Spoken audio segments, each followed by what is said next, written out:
Hi friend, welcome to the my channel. ಬನ್ನಿ, ನಾನು ಇವತ್ತು ಹೊಸ ರೆಸಿಪಿಯೊಂದಿಗೆ ಬಂದಿದ್ದೀನಿ. ಅದೇನೆಂದರೆ ಬಿಳಿ ಹೋಳಿಗೆ, ಖಾರದ ಹೋಳಿಗೆ ಅಂತಲೂ ಕರೀತಾರೆ. ನಾವು ಬಿಳಿ ಹೋಳಿಗೆ ಅಂತ ಹೇಳ್ತಿದ್ದೀನಿ. ನೋಡಿ, ಈ ಬಿಳಿ ಹೋಳಿಗೆ ಮಾಡಲು ನಾನು ಅಕ್ಕಿ ಹಿಟ್ಟಿಂದ ಮಾಡಿದ್ದೀನಿ, ಮೈದಾ ಮತ್ತು ಅಕ್ಕಿ ಹಿಟ್ಟು. ನೀವು ಕೂಡ ಮಾಡ್ತೀರಾ ಅಂದರೆ ನನಗೆ ತಿಳಿಸಿ. ನಮ್ಮ ಸೈಡ್ ಮಾಡ್ತೀವಿ ಒಂದೊಂದು ಟೈಮಲ್ಲಿ. ಸ್ವೀಟು ಜಾಸ್ತಿ ತಿನ್ನಲ್ಲ ಅಲ್ವಾ ಕೆಲವರು, ಹಾಗಾಗಿ ನಾನು ಖಾರದ ಹೋಳಿಗೆ ಮಾಡ್ತೀನಿ. ನೋಡಿ, ಇದು 2 ಬಟ್ಲು ಅಕ್ಕಿ ಹಿಟ್ಟು ತೊಗೊಂಡಿದ್ದೀನಿ. ಇದು ಮಾಡೋದು ಹೇಗೆ ಅಂದರೆ, ಒಂದು ಬಾಣಲೆಯಲ್ಲಿ ನಾನು ಸ್ವಲ್ಪ ನೀರನ್ನು ಹಾಕ್ಕೊತೀನಿ, ಒಂದು ಚಮಚ ಎಣ್ಣೆ ಹಾಕ್ಕೊಂಡಿದ್ದೀನಿ, ಯಾಕಂದರೆ ಗಂಟು ಬೀಳಬಾರ್ದು ಅಂತ. ಮತ್ತು ಇದಕ್ಕೆ ಸ್ವಲ್ಪ ನಮಗೆ ನೀರು ಎಷ್ಟು ಬೇಕು ನೋಡಿ ಅಷ್ಟು ಹಾಕ್ಕೊಳ್ಳಿ. ಇದಕ್ಕೆ ನಾವು ನೀರು ಹಾಕಿ ಅಲ್ಲಿ ಇಟ್ಕೊಂಡಿದ್ದೀನಿ. ಇದಕ್ಕೆ ಸ್ವಲ್ಪ ಮಸಾಲೆ ರೆಡಿ ಮಾಡ್ಕೋಬೇಕು. ಅದಕ್ಕೆ ಮಸಾಲೆ ಅಂದರೆ ಇದೆ ನೋಡಿ, ಏನಂದರೆ ಪುದೀನ ಮತ್ತು ಕೊತ್ತಂಬರಿ ಮತ್ತು ಖಾರಕ್ಕೆ ಎಷ್ಟು ಬೇಕೋ ಅಷ್ಟು ಹಸಿಮೆಣ್ಸಿನ್ಕಾಯಿ ಮತ್ತು ಜೀರಿಗೆ ಇಂಪಾರ್ಟೆಂಟು. ಇಷ್ಟನ್ನು ಹಾಕಿ ನುಣ್ಣಗೆ ಪೇಸ್ಟ್ ಥರ ರುಬ್ಕೊಳ್ಳಿ. ಇದೇ ಮೇನಾಗಿ ಘಮ ಘಮ ಅಂತ ಸ್ಮೆಲ್ ಬರಬೇಕು, ಅಷ್ಟು ಚೆನ್ನಾಗಿರುತ್ತೆ ಇದು. ನೋಡಿ, ಒಂದ್ಸಲ ಟ್ರೈ ಮಾಡಿ. ಈ ರೀತಿಯಾಗಿ ನೋಡಿ ರುಬ್ಕೊಂಡಿದ್ದೀನಿ. ಪೇಸ್ಟ್ ಥರನೇ ಇರಬೇಕಂತೇನಿಲ್ಲ, ಈ ಥರ ಇದ್ದರೆ ಸಾಕಾಗುತ್ತೆ. ನೋಡಿ, ನೀರು ಇಟ್ಕೊಂಡಿದ್ದೀನಿ ಅಲ್ವಾ ಬಾಣಲೆಯಲ್ಲಿ, ಅದಕ್ಕೆ ನಮಗೆ ರುಚಿಗೆ ತಕ್ಕಷ್ಟು ಸ್ವಲ್ಪ ಉಪ್ಪು ಹಾಕ್ಕೋಬೇಕು. ನೋಡಿ, ನಾನು 1 ಸ್ಪೂನ್ ಉಪ್ಪು ಹಾಕ್ಕೊಂಡಿದ್ದೀನಿ ಇದಕ್ಕೆ. ಮತ್ತು ಇದು ರುಬ್ಬಿರೋ ಮಸಾಲೆನ ಇದಕ್ಕೆ ಸೇರಿಸ್ಬೇಕು. ನೀರು ಕುದೀತಾ ಇರುತ್ತೆ, ಅಷ್ಟೊತ್ತಿಗೆ ನಾನು ಇದನ್ನು ಹಾಕ್ಕೊತಿದ್ದೀನಿ. ನೋಡಿ, ಕಲರ್ ಕೂಡ ಎಷ್ಟು ಚೆನ್ನಾಗಿ ಕಾಣ್ತಾ ಇದೆ. ರುಬ್ಬಬೇಕಾದ್ರೂ ಸ್ವಲ್ಪ ಉಪ್ಪು ಹಾಕ್ಕೊಂಡಿದ್ದೆ, ಹಾಗಾದರೆ ಕಲರ್ ಚೆನ್ನಾಗಿರುತ್ತೆ. ನೋಡಿ, ಈ ರೀತಿ ಚೆನ್ನಾಗಿ ಮಾಡಬೇಕು. ಆ ಟೈಮಲ್ಲಿ ಸೆಂಟ್ರಲ್ಲಿ ನಾವು ಹಿಟ್ಟನ್ನು ಹಾಕ್ಕೋಬೇಕು. ಹಾಕ್ಕೊತನೂ ಕೂಡಿಸ್ಬೋದು, ಆದರೆ ನಾನು ಈ ಥರ ಮಾಡ್ತಿದ್ದೀನಿ, ಯಾಕಂದರೆ ಗಂಟು ಬೀಳಬಾರ್ದು. ಗಂಟು ಬೀಳಲ್ಲ, ಚೆನ್ನಾಗಿ ಈ ರೀತಿ ಕೂಡಿಸ್ಬೇಕು. ಅಂದರೆ ಮುದ್ದೆ ಮಾಡ್ತೀವಲ್ವ ಆ ಥರ. ನೋಡಿ, ಈ ಥರ ಚೆನ್ನಾಗಿ ಒಂದು 2 ನಿಮಿಷ ಬೇಯಿಸ್ಕೊಂಡ್ರೆ ಸಾಕಾಗುತ್ತೆ. ಈ ರೀತಿಯಾಗಿ ಚೆನ್ನಾಗಿ ಗಂಟು ಬೀಳದೆ ರೀತಿ ಚೆನ್ನಾಗಿ ಕೈ ಆಡಿಸಿ. ನೋಡಿ, ಈ ಥರ ಆಗುತ್ತೆ. ಜಾಸ್ತಿ ಗಟ್ಟಿ ಮಾಡ್ಕೋಬೇಡಿ, ಇಷ್ಟ ಆದರೆ ಸಾಕಾಗುತ್ತೆ. ಇದನ್ನು ಚೆನ್ನಾಗಿ ನಾದ್ಬಿಟ್ಟು ಉಳ್ಳೆ ಮಾಡಿ ಇಟ್ಕೋಬೇಕು, ಅಂದರೆ ಬೇಗ ರೆಡಿ ಆಗುತ್ತೆ ನಮ್ಮದು ಖಾರ ಹೋಳಿಗೆ. ಅದಕ್ಕೆ ನೋಡಿ, ಚೆನ್ನಾಗಿ ಬೆಂದಿದೆ ಅದು. ಇಲ್ಲಿ ನಾನು ಮೈದಾ ಹಿಟ್ಟನ್ನು ಚೆನ್ನಾಗಿ ಈ ರೀತಿ ಕಣಕ ರೆಡಿ ಮಾಡ್ಕೊಂಡಿದ್ದೀನಿ, ಮೈದಾ ಹಿಟ್ಟಿನ ಕಣಕನ. ಇದು ಹೋಳಿಗೆ ಮಾಡ್ತೀವಲ್ವ ಒಬ್ಬಟ್ಟು, ಅದೇ ಸೇಮ್ ಪ್ರೊಸೀಜರ್ ಇದು.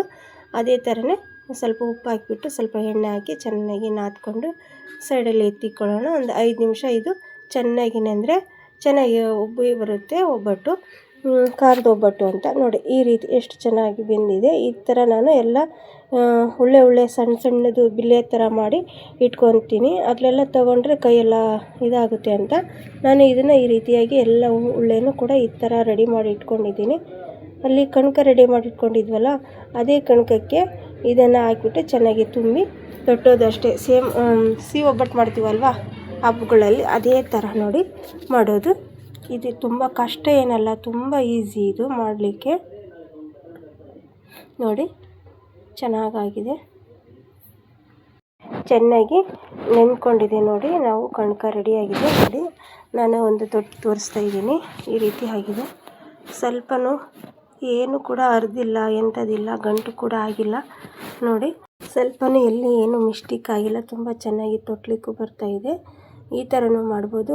ಮೇಲ್ಗಡೆ ಕವರ್ ಹಾಕಿ ಕೂಡ ಸಾಫ್ಟಾಗಿ ಎಲ್ಲ ಬರುತ್ತೆ. ಒಂದು ಸ್ವಲ್ಪನೂ ಈ ಥರ ಬಟ್ ಮೂಡಲ್ಲ. ತೋರಿಸ್ತೀನಿ ಇದನ್ನು ಬೇಯಿಸ್ಬಿಟ್ಟು ನಿಮಗೆ. ನೋಡಿ, ಈ ಥರ ಎಣ್ಣೆ ಚೆನ್ನಾಗಿ ಕಾಯಿಸ್ಬಿಟ್ಟು ಹೆಂಚು ಮೇಲೆ ಸ್ವಲ್ಪ ಎಣ್ಣೆ ಹಾಕಿ ನಾನು ಇನ್ನೊಂದು ಕವರ್ ತೊಗೊಂಡಿದ್ದೀನಿ. ಅದ್ರ ಮೇಲೆ ಚೆನ್ನಾಗಿ ಈ ರೀತಿ ತೊಟ್ಟಿ ಹಾಕ್ತಿದ್ದೀನಿ. ನೋಡಿ ಎಷ್ಟು ಚೆನ್ನಾಗಿ ಬಂದಿದೆ ಅಂತ. 2 ಮಾಡಿ ನಿಮಗೆ ತೋರಿಸ್ತೀನಿ ನಾನು. ನೀವು ಕೂಡ ಮಾಡ್ತೀರಾ ಹೇಗೆ ಅಂತ ನನಗೆ ಕಮೆಂಟಲ್ಲಿ ಹೇಳೋದನ್ನು ಮರಿಬೇಡಿ ಫ್ರೆಂಡ್. ನೀವು ಕೂಡ ಮಾಡ್ತೀರಾ ಹೇಗೆ ಅಂತ. ನೋಡಿ, ಎಷ್ಟು ಚೆನ್ನಾಗಿ ಬರ್ತಾಯಿದೆ, ನೋಡ್ತಾ ಇರ್ಬೋದು. 2 ಸೈಡು ಕೂಡ ತೋರಿಸ್ತಿದ್ದೀನಿ. ಉಬ್ಬುತ್ತಿದೆ ಸ್ವಲ್ಪ. ಚೆನ್ನಾಗಿ ಈ ರೀತಿ ಬೇಯಿಸ್ಕೊಳ್ಳಿ. ಹಾಗೆ ಹೊಸಬ್ರಾಗಿದ್ದರೆ ನನಗೆ ಸಬ್ಸ್ಕ್ರೈಬ್ ಮಾಡ್ಕೊಳ್ಳಿ. ಕಮೆಂಟಲ್ಲಿ ತಿಳಿಸೋದನ್ನು ಮರಿಬೇಡಿ ಫ್ರೆಂಡ್. ಹೇಗೆ ಅನ್ನಿಸ್ತು ಈ ವಿಡಿಯೋ ಅಂತ ತಿಳಿಸಿ. ಈ ವಿಡಿಯೋ ಇಷ್ಟ ಆದರೆ ಕಮೆಂಟು, ಲೈಕು, ಶೇರ್ ಮಾಡೋದನ್ನು ಮರಿಬೇಡಿ ಫ್ರೆಂಡ್. ನನಗೆ ಗೊತ್ತಿರೋ ಹಾಗೆ ನಿಮಗೆ ಮಾಡಿ ತೋರಿಸಿ ಹೇಳ್ತಾ ಇದ್ದೀನಿ. ನಿಮಗೆ ಹೇಗೆ ಅನ್ನಿಸ್ತು ಅಂತ ನನಗೆ ಹೇಳಿ ಮತ್ತೆ, ಆಯಿತಾ? ನೋಡಿ, ಇನ್ನೂ ಒಂದು ಕೂಡ ಹಾಕಿ ತೋರಿಸ್ತಾ ಇದ್ದೀನಿ. ತುಂಬ ಈಸಿಯಾಗಿ ಬರುತ್ತೆ, ಮಾಡ್ಕೋಬೋದು. ನಾನು ಇದಕ್ಕೆ ಕಾಯಿ ಚಟ್ನಿ ಹಾಗೆ ನಾನು ಇದಕ್ಕೆ ಆಲೂಗಡ್ಡೆ ಗ್ರೇವಿ ಕೂಡ ಮಾಡ್ಕೊಂಡಿದ್ದೀನಿ. ಈ ದಾಲೆಲ್ಲ ಮಾಡ್ತೀವಲ್ವ, ದಾಲ್ ಥರನೇ ನಾನು. ನೋಡಿ, ಎಷ್ಟು ಚೆನ್ನಾಗಿ ಬಂದಿದೆ. 2 ಕಡೆನ ಬೇಯಿಸ್ಕೊಂಡು ಈ ಥರ ಸೇಮ್ ಒಬ್ಬಟ್ಟು ಥರನೇ. ನೋಡಿ ಫ್ರೆಂಡ್, ಹೇಗಾಗಿದೆ ಅಂತ ಕಮೆಂಟಲ್ಲಿ ತಿಳಿಸೋದನ್ನು ಪದೇ ಹೇಳ್ತಿದ್ದೀನಿ ಅಂತ ಬೇಜಾರಾಗಬೇಡಿ. ಮತ್ತು ಹೇಗೆ ಅನ್ನಿಸ್ತು ಅಂತ ಕೂಡ ನನಗೆ ತಿಳಿಸಿ. ನಾನು ಕೂಡ ಏನಾದರೂ ತಪ್ಪು ಮಾಡಿದರೆ, ಮಿಸ್ಟೇಕ್ ಮಾಡಿದರೆ ತಿದ್ಕೊತೀನಿ. ಹಾಗೆ ನೋಡಿ ಎಷ್ಟು ಚೆಂದ ಬಂದಿದೆ ಅಂತ ಅಲ್ವಾ. ನೀವು ಕೂಡ ಈ ಜೋಳದ ಹಿಟ್ಟಲ್ಲೆಲ್ಲ ಮಾಡ್ತಾರೆ ಅಂತ ಕೇಳಿದ್ದೀನಿ, ಬಟ್ ನನಗೆ ಗೊತ್ತಿಲ್ಲ. ನಾನು ಅಕ್ಕಿ ಹಿಟ್ಟಲ್ಲಿ ಮಾಡಿದ್ದೀನಿ ಮತ್ತು ಮೈದಾದಲ್ಲಿ. ನೋಡಿ ಆಲೂಗೆಡ್ಡೆ ಮತ್ತು ಗ್ರೇವಿ ಮಾಡಿಕೊಂಡು ಮತ್ತು ಕಾಯಿ ಚಟ್ನಿ ಮತ್ತು ಇದು ಒಬ್ಬಟ್ಟು ಎಷ್ಟು ಮೃದುವಾಗಿ ಬಂದಿದೆ, ತುಂಬ ಚೆನ್ನಾಗಿ ಬಂದಿದೆ. ಬಿಸಿ ಬಿಸಿ ಒಬ್ಬಟ್ಟು ರೆಡಿ ಮಾಡಿ ಕೊಡ್ತಾ ಇದ್ದೀನಿ ನೋಡಿ. ಹವೆ ಕೂಡ ಹೆಂಗೆ ಬರ್ತಾಯಿದೆ ಒಬ್ಬಟ್ಟಲ್ಲಿ, ಖಾರದ ಒಬ್ಬಟ್ಟು. ಓಕೆನಾ, ಬಿಸಿ ಬಿಸಿ ತಿಂತಾ ಇದ್ದಾರೆ. Thank you friend. ಈ ವಿಡಿಯೋ ಇಷ್ಟ ಆದರೆ ಲೈಕ್ ಮಾಡಿ. Thank you.